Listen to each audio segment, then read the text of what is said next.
Hey, Brian, Mike Colness here, just testing to make sure you can hear us. I gotcha. Can you hear me okay? Yep, great. So we'll get you on pretty early in the session, but we'll have a few things we have to go through first, though, okay? Yeah, and just one question. Do you want me to share my screen and go through the presentation, or will someone else be displaying it? We do have those documents. Nancy, you'll be able to share the audit report on a screen, right? Yep, so we can share that here so you don't Perfect. have to, Brian, all right? Okay, perfect. And Perfect. the Thanks. board members all have copies as well. Perfect. All right, sounds good. Thanks. Yep.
Allegiance to the flag of the United States of America and to the republic for which it stands, one nation, under God, indivisible, with liberty and justice for all. All right, we'll go to 3.0 roll call school board members. Everybody's present minus Dinger. So we do have a quorum. We'll move into 4.0 communications and reports, and I think I'll just suspend that and we'll just go right into 4.4 number 1 green wave recognition. Yeah, so it's always fun to give out the Green Waves recognition certificates, and we have a special guest here tonight.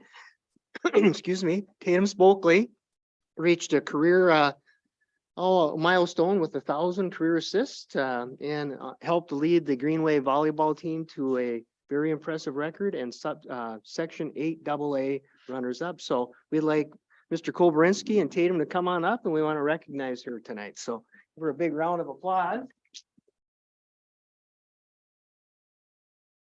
We'll take a picture with the crew there. And it was really, they had a great run there, and Chad will talk about that.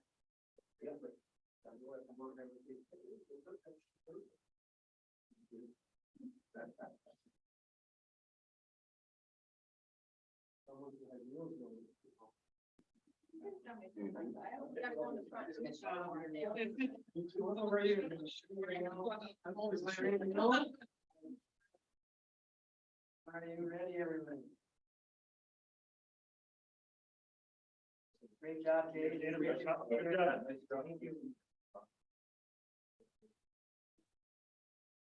Very well. No, I'm sorry. Do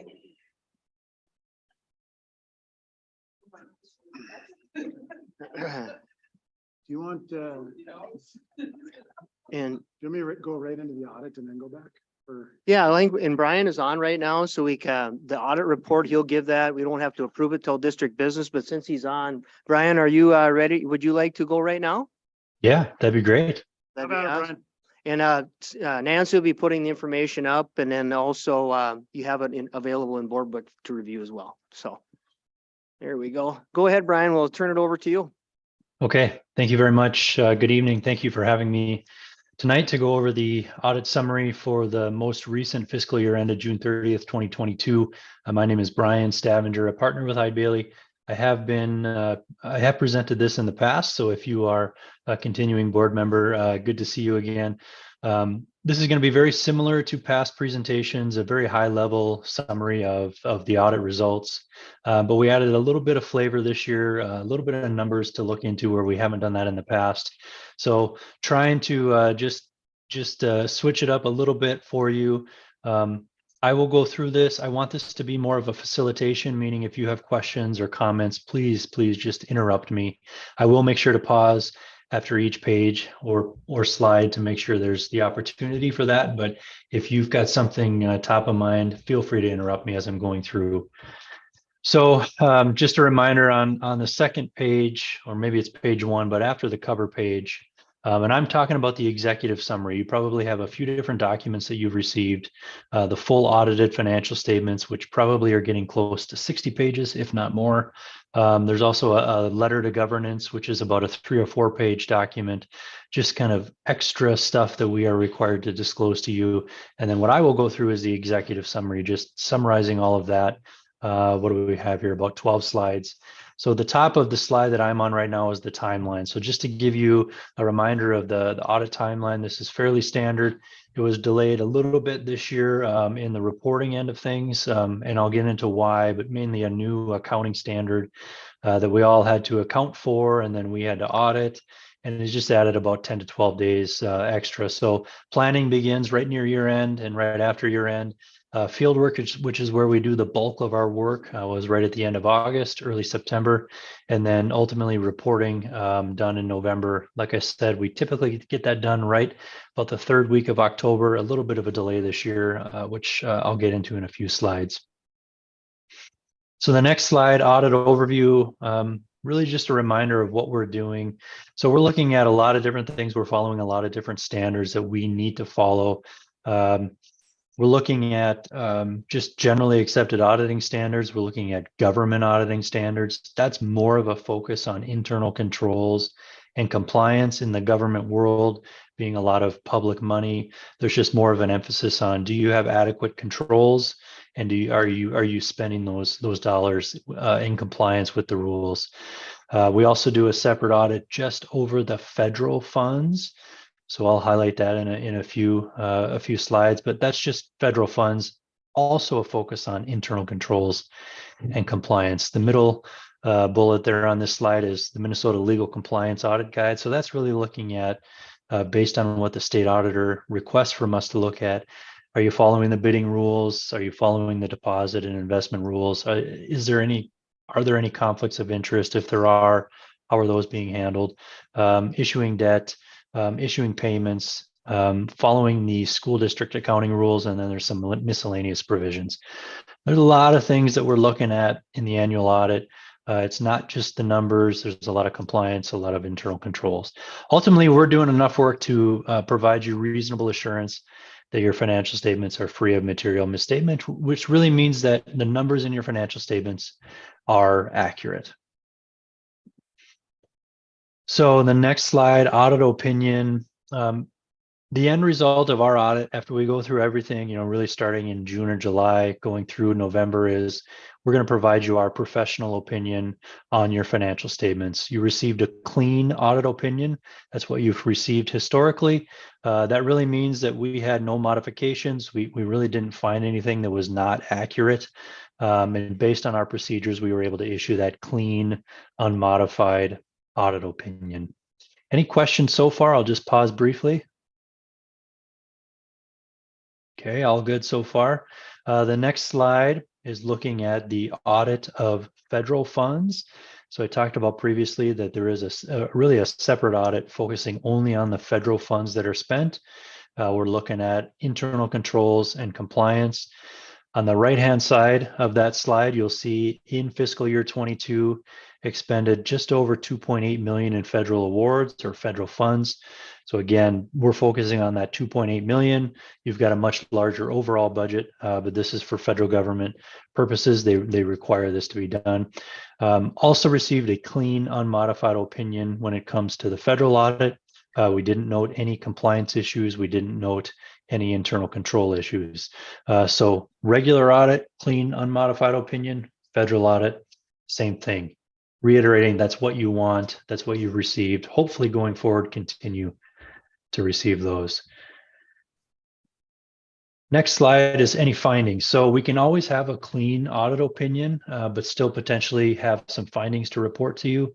In the 3 different areas listed on this slide: financial statements, federal audit, Minnesota legal compliance, no findings to report either. So clean opinions, no findings based on all of the work that we did.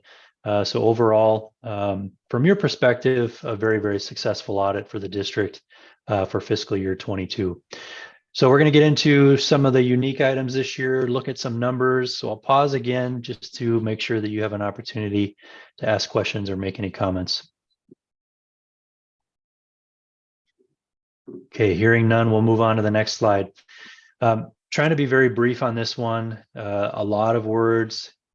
GASB 87 implementation. GASB stands for Governmental Accounting Standards Board. That is a national organization that sets the standards that all governments have to follow when it comes to accounting. There was a new standard in fiscal year 22 that really required the district to take a look at any and all leases, and any of those leases that are in effect that are longer or more than 1 year, then now they have to get reported on the financial statements of the district. And really, it's only at the year end. So at year end, for audit purposes, it's what do we have for lease liabilities? Put that on the books as a long-term liability, and then you offset that with a long-term asset. So it's essentially offsetting assets and liabilities, but it's never been done before, at least not in this manner. So there were 2 leases. There were copier leases in the hockey arena space that was now reported on the books. That was just more time to get the accounting and the documentation in order on your end, and then more time because we had to then audit that. So that's really the cause of that. Not a significant delay, thankfully, but a 10 to 12 day delay, just making sure that we all were in agreement that that was recorded properly. There was also the possibility that you maybe lease space out to another entity. There's a lot of districts across the state that, maybe there's a special education cooperative that's in town that they rent some space in their building, or other lease engagements where there might be a lease receivable as opposed to a lease liability or a lease payable. Not any of those in existence for your district, but it's something that we'll continually review. So something new, likely 0 to minimal impact on anything you do other than hearing it from me. And maybe you heard it leading up to the audit this year, but going forward, it should be much, much easier to account for an audit. So just wanted to highlight that for this year. Any questions or comments on leases and GASB 87?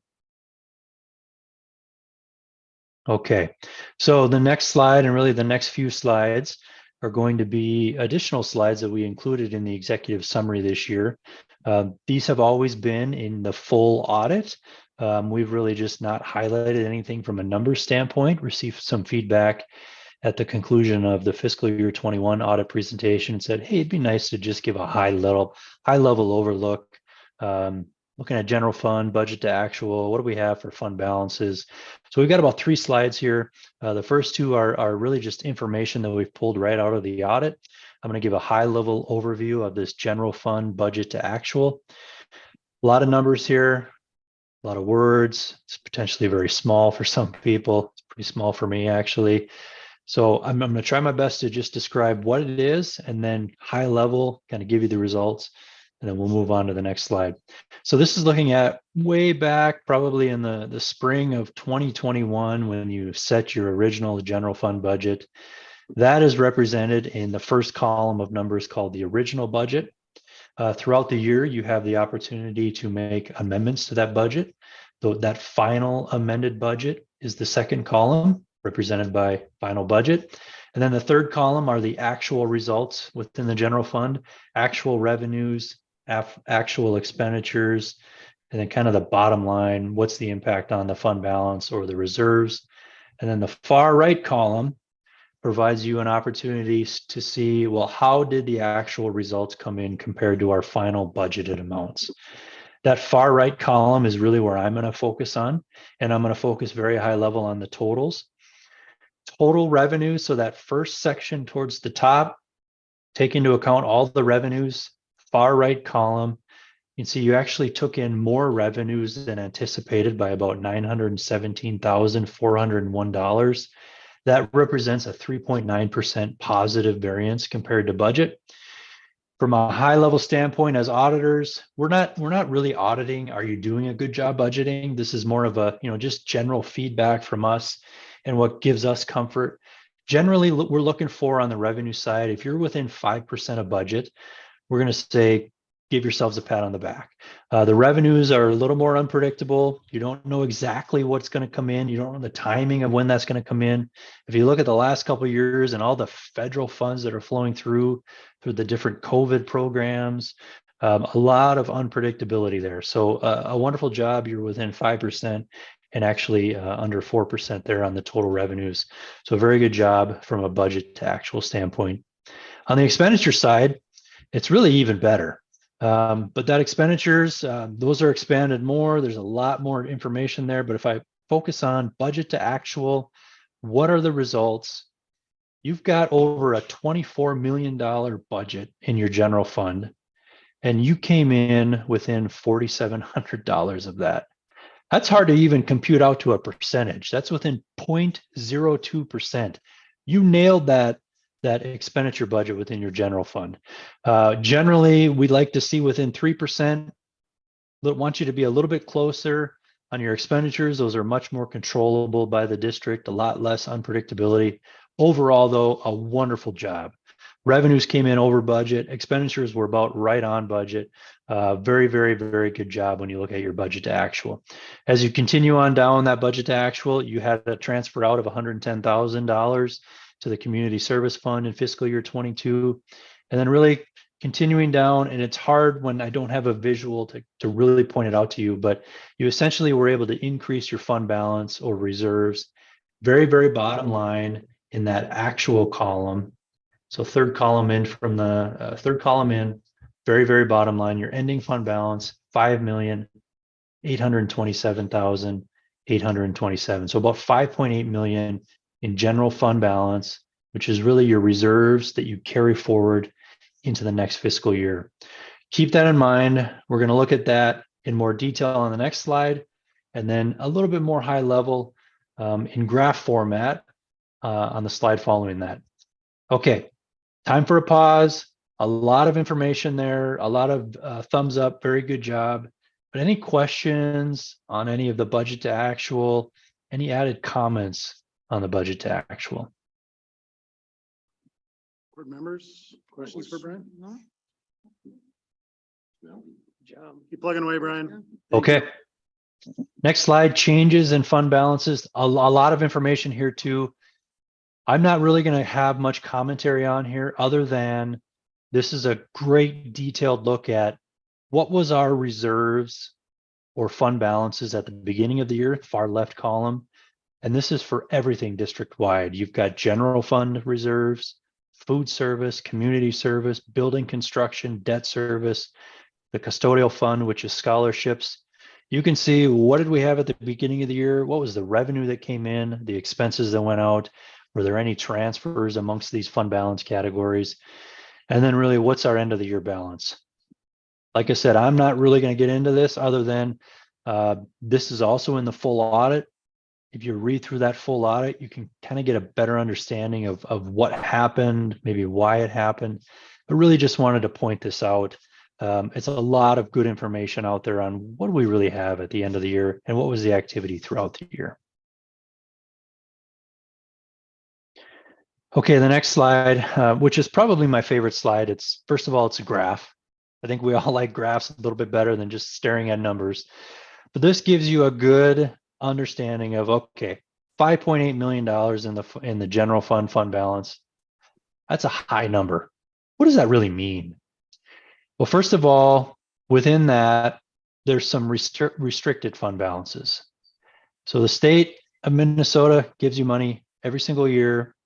If you don't spend it all, it's called restricted. Whatever's left unspent is restricted. You carry it forward. It has to be spent in those certain categories. Some of those categories, staff development, gifted and talented, operating capital, medical assistance, things like that. This slide called unrestricted fund balance excludes those. Those are essentially already earmarked for certain areas. They have to be spent on certain things. This does not include those. This really includes everything else. So of that 5.8 million, what is unrestricted? What can we use going forward on really anything we want? There's some lines here. The red line is a representation of your own fund balance policy, which is a minimum of 8%. The green line is your maximum, and then the yellow line is really your goal. So the yellow line of 15% is what you are trying to attain really at the end of every year. If it goes below that, it's still okay. Your minimum is 8%, but if it goes below that, that is then saying, superintendent, business manager, let's figure out a plan to get it back up to 15% or more, but let's not exceed 25%. You can see very, very consistent in the last 5 years, really anywhere from about 17% to just over 20%, very steady, very much within that comfort level of we don't want to fall below 15%, don't want to go above 25. You are right there. Kind of at the sweet spot is what I would call it. There's a few recommendations out there nationally. An organization has said really you don't want to fall below about 17%, 16%. Really what they're saying is 2 months worth of expenditures. Your fund balance policy and goals are right within that. Another question that pops up a lot when we're presenting to school districts and school boards as well, how do we compare to our peers, which is a tough question because school districts range in size so drastically from extremely small to very large. But generally speaking, the average that we work with at Eide Bailly as auditors, it's roughly 70 districts across the state of Minnesota. 28% is kind of the average. Generally, smaller districts are going to have a lot higher fund balance. Some of them are upwards of 50%. The larger districts, kind of the top 5% or 10% of districts are usually going to have a much lower fund balance. Usually it's 10% or even a little bit below that. So take that for what it is. I think the focus should be your goals, your policies. Also understanding that you're not drastically lower or higher than your peers. I think the key takeaway here is very steady, very consistent, very good job of maintaining fund balances. Okay, the next slide is really just final questions. So I'm not gonna switch to the next slide in my presentation, but I will just really offer up any final questions potentially on fund balances, comments, anything else that maybe I didn't address that you have questions on. So board members' questions for Brian. We're going to be voting to accept the audit later, so we can have discussion as board members as discussion towards the audit. But question for Brian, I guess. Brian, from my perspective, thank you once again, working with yourself and staff, very professional, able to walk us through when you guys call and board members participate in that audit. So I think it went smooth. Each year it's getting smoother and smoother. And I think as you and I spoke, when it was my turn to go through the audit, no findings is awesome.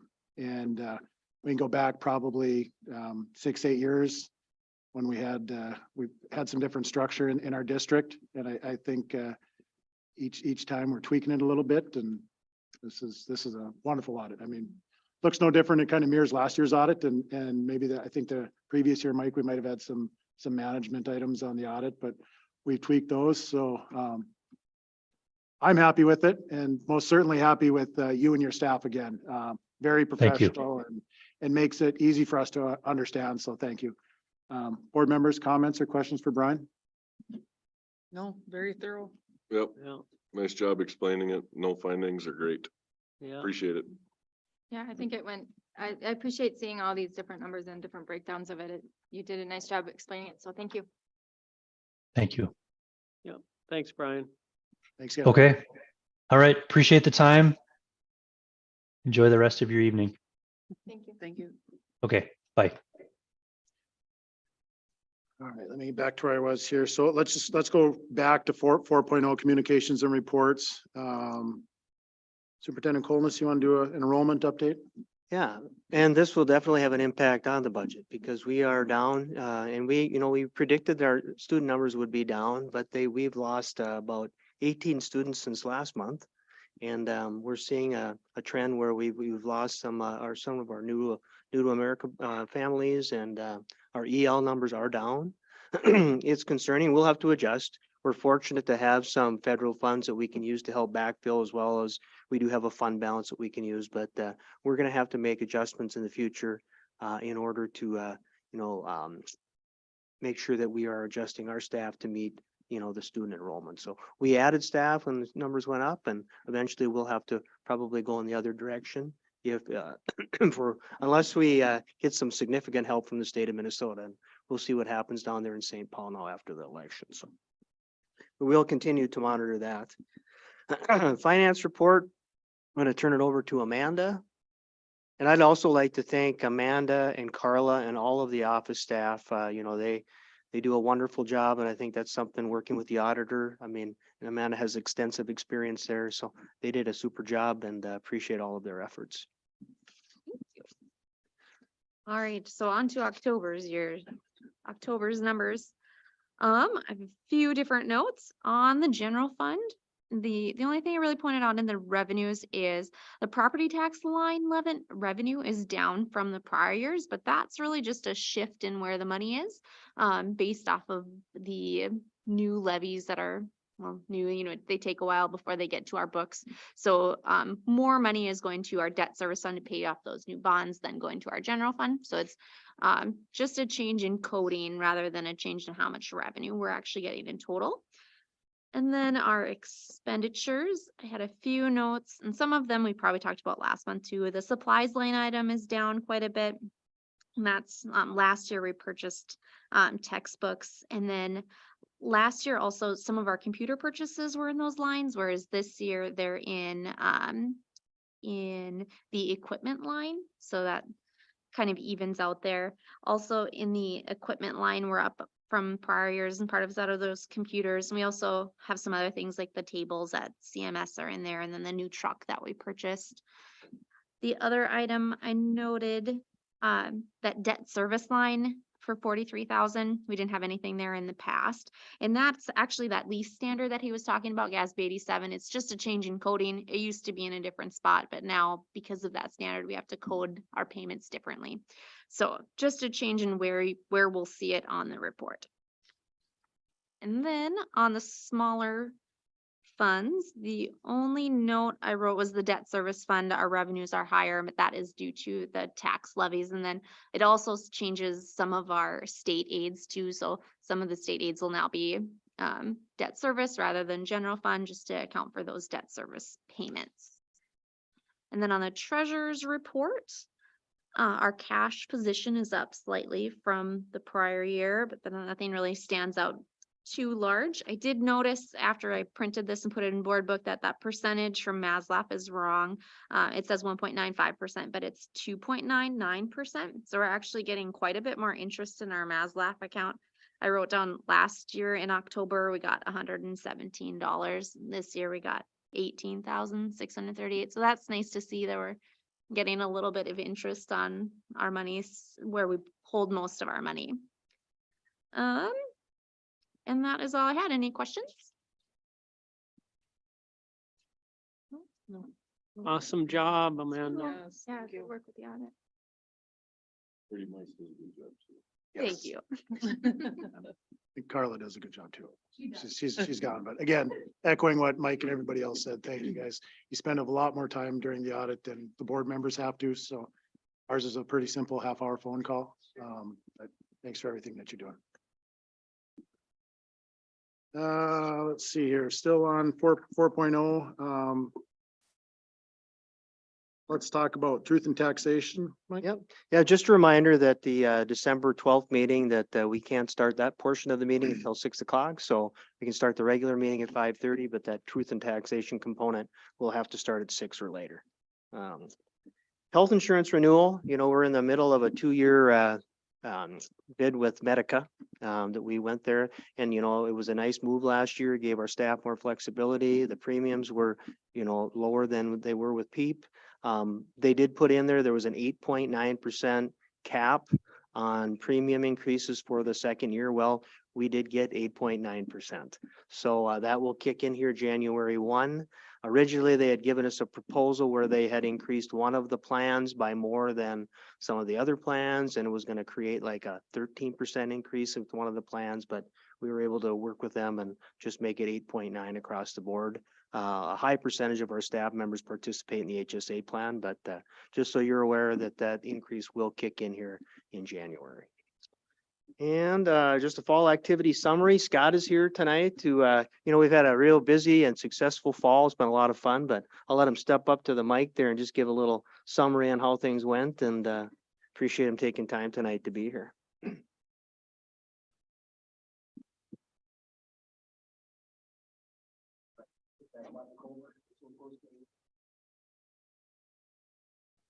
Like journey. Thank you. Just want to give you guys a quick recap of our fall sports. We had 6 teams competing. 3 of those teams went to the section finals. Want to start with volleyball. As you know, Tatum was in here, Tatum Spokley, and she had 1,000 assists, which was a great career for her. Also, Paula Devine, our head coach, went over 400 wins in her career, and she's continuing to coach, so she did a wonderful job. We ended up beating the number 1 and number 2 seeds in the North, getting to the section final, and we lost 3-1 to Barnesville. Great volleyball at the end of the year, and that's what you want to see. Our kids got a lot better. Very good group of kids. We have a lot of young kids on that team, so the future is really looking good for our volleyball program. They ended up going 17-13 overall. And at the beginning of the year, I thought they were a very average team. And at the end of the year, they played with a lot of heart and good team. Good teams do that. They get better as the season gets on or goes on. And I thought our team did that. So congratulations to our volleyball team. Football also lost in the section championship game down at the Fargo Dome. Last minute play, or last play of the game. Heartbreaking for our kids. 7-6 game to DGF, who, by the way, ended up beating ESCO. They now move on to they're moving on to the big times. They're in the finals, or they're down at the not the Metrodome anymore, but the US Bank. Yes, thank you. And so they had a wonderful season. A lot of good things went on with that program. Very consistent throughout the season. They had 24 seniors. A lot of those kids, the older kids, were out for a majority of the season, so they ended up winning 5 of their last 7 games. They also, this is a really unique stat that I don't know if it's ever happened, but they were the highest GPA for a class or 3A class football team in the state of Minnesota. So they had a 3.52 grade point average for all those kids on the team, which was outstanding. I don't know if we've ever had that here before. Caleb Zedlick was picked to play in the All-Star game, which will happen on December 10th. Only the 6th player in history of East Grand Forks to accomplish that. And he was also named to the All-State Academic Team. So Caleb also last year won our XL Award.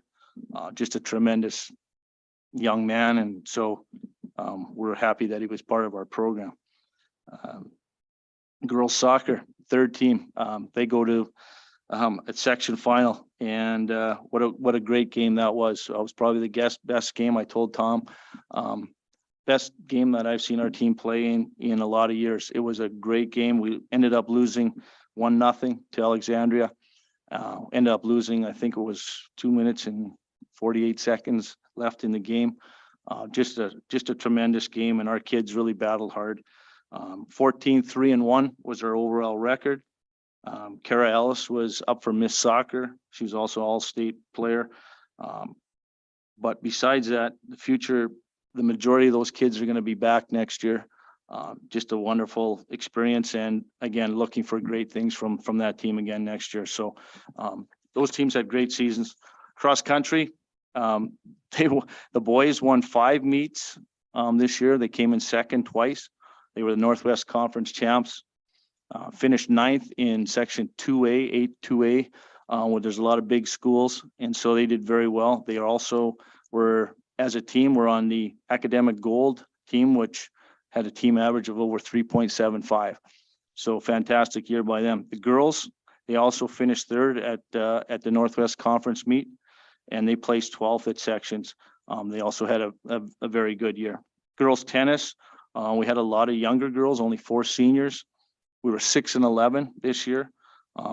Great group of kids. And again, a lot of those kids will be coming back, and we look forward to seeing what they can do next year. Boys soccer had a tough season. They were 1-13. They had a lot of issues with attendance, kids and numbers at the start of the season. A lot of those kids hopefully will be back. We will address those issues here in the next couple of weeks.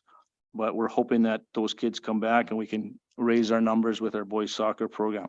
So overall, just a fantastic fall for our kids. I want to thank our coaches who did a tremendous job this year. It's not easy coaching nowadays with all the stuff that you have to deal with. And I thought all 6 of our coaches in some different ways did a great job. So we're looking forward to the winter now. Of course, basketball started, girls basketball started today, boys hockey started today. Girls hockey is already up and going. And again, we're looking forward to a good winter. So I want to thank those people for their time and efforts. And again, we're looking forward to the winter. Does anyone have any questions? Questions? I was gonna wait till comments, but I think I'm gonna do it now. You guys could hear Scott talk a lot about the high expectations or the academic achievement from everybody, and I'm hearing from a lot of parents and or students on the coaches and how the coaches guide them. In particular, there's one coach that'll write incentive letters to each kid. I know that there's a senior that had a tough time with the last football game and kept those over the years. And I think that's the meaningful part. We hear that, you know, these teams are, whether win or lose, they're holding their heads high, making, I think we're making good good citizens out of both these boys and girls. And, it's not just sports. We're going to talk about fine arts and, hiring our arts coaches and things like that. And we'll hear more of that in the update coming in the springtime. But again, I want to commend those coaches and then commend staff for bringing those coaches on board. And it's not just the head coaches, it's all of the staff. And, like you said, it was, there was some heartbreak, but I think when they walk away with it, there's something that they're going to remember. So just, again, want to thank those. Scott, thank you, and the rest of the folks that have put these, I guess I shouldn't say put the teams together, but put the leadership folks together for the teams, because the ones that I talk to, or at least the kids and the parents, it's not necessarily about the sport. It's about, what that coach is making them at the end of the day. And it's fine characters. And that's one of our goals is when we graduate them from here is that we're spitting out kids like that. So it's great to hear about those academic achievements. And we've had a lot of good comments this year about our coaches caring about the kids more so than winning. And that's kind of what it's all about. This is high school athletics. So we're really excited to hear those comments. And even from other schools, you look at our girls soccer program and our girls volleyball program. Combined, they probably have around 70 kids. A lot of those schools don't have soccer. So if we had 70 kids playing soccer or 70 kids playing volleyball, we'd be very, very competitive with a lot of schools. The same thing with football. Some of those schools don't have boys soccer. So, I think we've done very well with the numbers that we've had. And again, our coaches, I can go down the list of what they've actually done for the kids that really makes these kids feel important and part of a program. And I think that's the biggest thing that we're trying to stress is, everybody wants to win. They don't go into any games losing. We've had success, on the field and on the court. But more success, I think, comes from, the daily interaction with our coaches and our kids. So that's something that we're really proud of. Any other questions, comments? I'll just add just a couple of things. They're education-based activities, and there's definitely data out there that shows kids who participate in activities are much more successful in school. Now, that doesn't mean every kid, but there is data out there that when they're involved and they have people who are working with them and caring about them, it makes a huge impact. And I also want to add, we had one swimmer from the middle school that swims for Grand Forks Central, Gabby Tack, and she swam down at the state meet last week and participated in several events. So sometimes we'll miss the wrestlers or the swimmers because we don't always get all the information, but we have kids that get that opportunity to go across the river. And we're very fortunate that we have that cooperative agreement with Grand Forks. So thank you, Mr. Kolberinsky. Thank you, guys. Thank you. All right, well, real quick, we could touch on, I want to make sure I'm not skipping anything. Let's just talk about committee reports, Superintendent Colness. Yep, the only one to report on would be negotiations, and we did meet with the paraprofessional group by 3:45 today in room 195. We went till about 5 o'clock.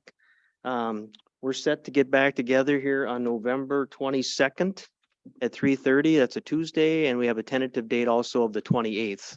So we're hoping we can, work through some things, and we went back and forth today with some proposals and counter proposals, and it's we're making progress. So I know Matt was there today, and okay, and Lindsay and Lynn, if we can visit sometime, it'd be great just to get a facilities meeting schedule. I know we've talked about it the last couple of times, but it's been hard to find time to get together. So that's all I have. All right, let's move on to 5.0, the consent agenda. Does anybody want anything pulled from the consent? All right, hearing none, I'll entertain a motion to approve the consent agenda as it's uploaded in the board book. So moved. I'll second. Questions or comments on the consent? All those in favor signify by stating aye. Aye. Anybody opposed? Motion carries. 6.0, opportunities for citizens to speak on items not on the agenda. I have none. Superintendent Colness. There were no requests. All right, let's move on to 7.0 to approve the agenda. Nothing's being added, so I'm going to make a motion to approve the agenda as presented. I'll second. Questions or comments? All those in favor of approving the agenda as presented signify by stating aye. Aye. Anybody opposed? Motion carries. 8.0 is district business. 8.1 is to approve the FY 22 audit report. We just heard from Brian. I'll make the motion to approve it. I'll second. All right, let's have some discussion if need be. Not much to discuss. I think it turned out great. Looking good. I guess one thing that I want to say is, we talked about, what we hold in reserves. We've given direction as a board, strategic direction for quite some time. We've held our reserves where they need to be. I think 8 years ago, they were a little bit higher. We put them where they need to be within that 15%. Our budgets have been holding strong. I think, one of the keys that Brian shared in the audit is the understanding between restricted and unrestricted funds. If we could maybe put something, I don't know how we do it, but maybe definitions of those or get them on the website so people can actually understand, so they don't think that we have this plethora of money that we can just throw at different areas. Yeah, we have money in reserves, which we want to do for a rainy day, but we can only use certain money for certain things. So I don't know if that's something that, we can put together. No, in the audit report, or if we can just paste it Yeah. out of there and put, I think it'd be appropriate just to throw it on the website so people can understand, or if they have questions, they can go to that, and rather than thinking, oh boy, it looks like there's a lot of money sitting out there. Yeah. Yes, the answer is yeah, potentially yes, but that money can only be used in certain areas. So if we can explain there, at least just have a tool or a resource for our citizens and even our staff to be able to see that. I think that'd be helpful. So, audit turned out great though. I was very, very pleased. Anything else on the audit? All right. Yeah, well, I Oh, just go ahead. say, yeah, I mean, that's, anytime you see results like that, it takes a lot of hard work and good job by all those that got us there, and keep it up. All right, well, then, with a motion and a second, all those in favor of approving the FY 22 audit report signify by stating aye. Aye. Aye. Anybody opposed? Motion carries. 8.2 is the resolution canvassing returns of votes of school district general election. And this one, I think, Nancy, I gotta read this one, don't I? Yeah. All right, I'm gonna move that it be resolved by the School Board of Independent School District number 595 as follows. Is hereby found, determined, and declared that that the general election of the voters of the district held on November 8th, 2022 was in all respects duly and legally called and held as specified in the attached abstract and return of votes cast. A total of 3,530 voters of the district voted at the said election on election of 3 school board members for a four-year term vacancies on the board caused by expiration of term on the first Monday of January next, following the general election as follows. I'll read through the candidates. Amanda Holweger, 1791, Josh Perkowitz, 1493, Lindsey King, 1466, Matt Foss, 1103, Tom Pache, 1095, and there are 25 write-ins. So candidate Holweger, Perkowitz, and King, having received the highest number of votes, are elected to four-year terms beginning the first Monday in January 2023. The school district clerk is hereby authorized to certify the results of the election to the county auditor of each county in which the school district is located in whole or in part. So I need a second. I'll second.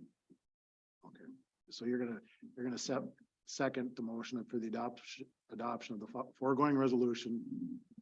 And then we'll do a roll call vote. So Nancy, please. Yes. Yes. Yes. Yes. Yes. Okay, resolution is passed.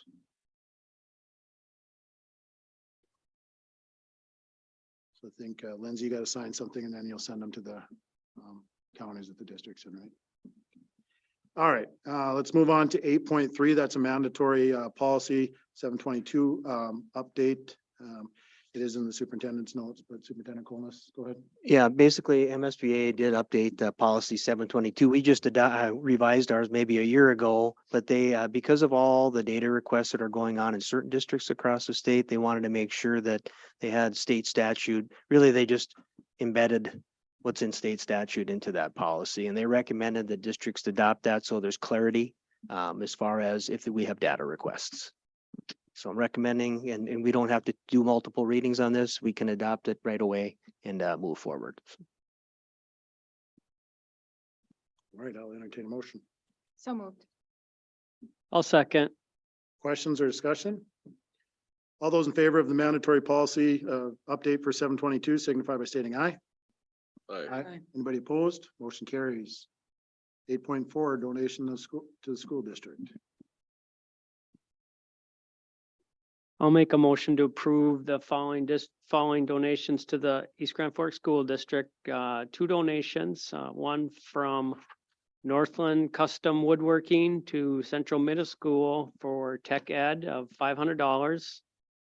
And the second one from Alvarado Lions Club to the total all school district for scholarships of $1,000. Which is a total donations of $1,500. I'll second. All right, questions or discussion? Certainly, thank you to Northland Custom Woodworking and Alvarado's Lions Club. Any other questions, discussion? All those in favor of accepting the donations to the district signify by stating aye. Aye. Aye. Anybody opposed? Motion carries. 9.0, we gotta pay the bills. Our bill guy's gone tonight, so somebody please. I'll make a motion to approve checks 123,684 through 123,755 in the amount of 415,359.17 and EFTs of 695,428.85 for a grand total of $1,110,788.02. A second. All right, questions on payments and claims on the accounts?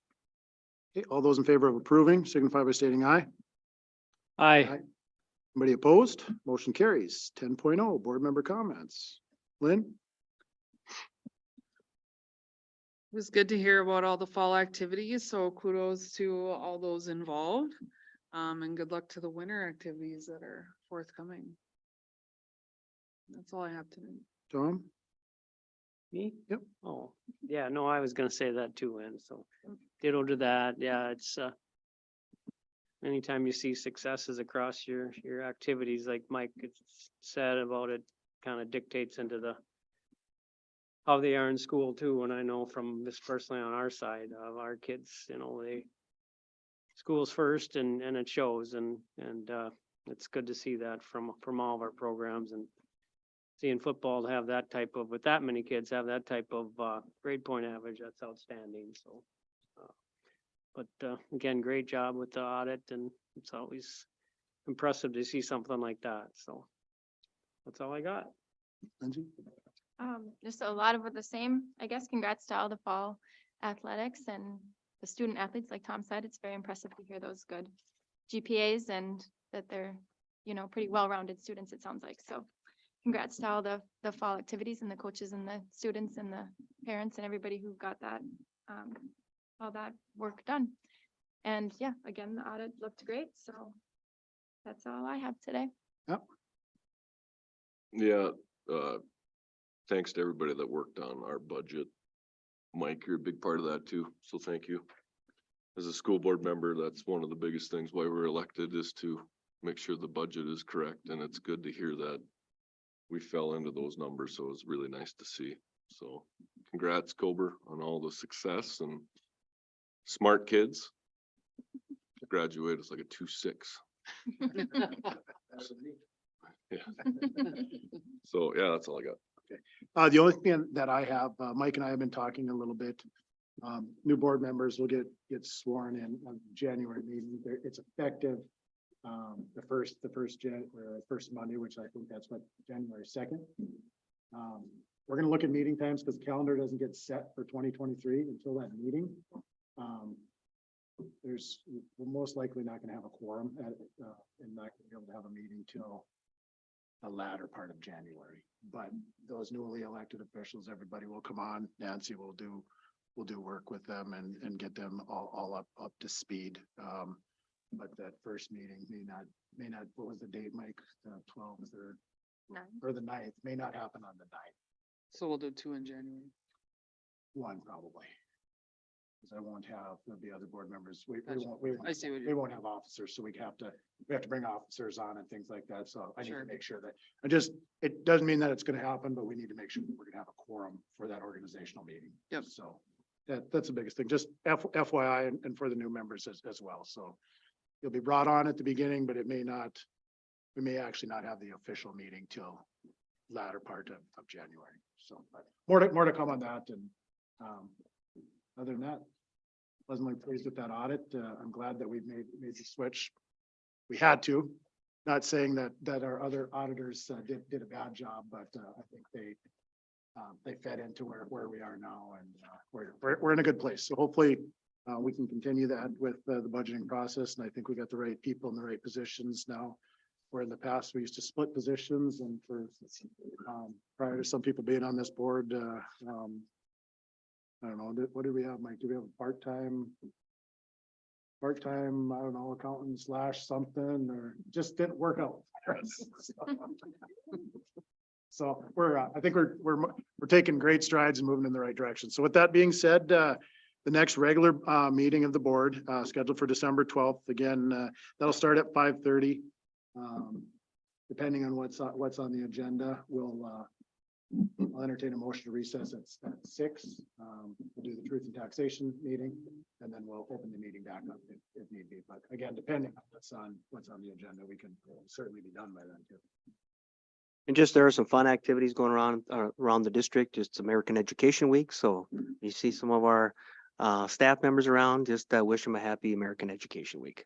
I think something that we often forget to mention is, yes, I know that the kids in all grades do a lot of fundraisers, but a lot of the fundraisers that are out right now are for extra, so they can travel. I think there's a band one right now that's they're raising funds so they can travel to Florida with clothing and things like that. So it's not always about buying candy and popcorn. So please check out the websites. I know it's on Facebook, it's on Twitter and things like that, but do our best to support some of those activities, because again, as I said before, it's not just the sports, it's all the extracurriculars, and you know, the kids love it when they get to go places, extra places anyways. So with that being said, I'll entertain a motion to adjourn.